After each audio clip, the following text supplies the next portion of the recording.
श्रीमद्भगवद्गीता श्रीमद्भगवद्गीता अथ त्रयोदशोऽध्यायः अथ त्रयोदशोऽध्यायः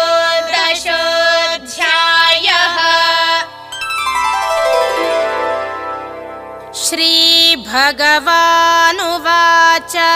श्रीभगवानुवाच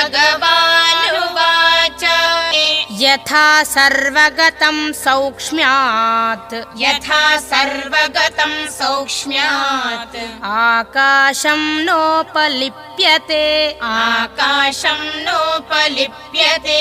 सर्वत्रावस्थितो देहे सर्वत्रावस्थितो देहे तथात्मानोपलिप्यते तथात्मानोपलिप्यते ॐ तत्सदिति ॐ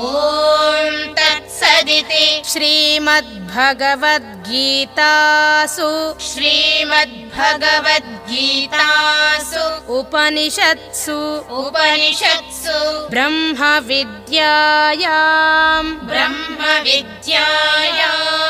योगशास्त्रे श्रीकृष्णार्जुन संवादे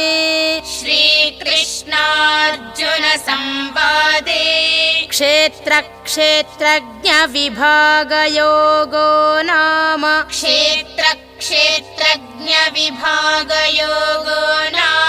त्रयोदशोऽध्यायः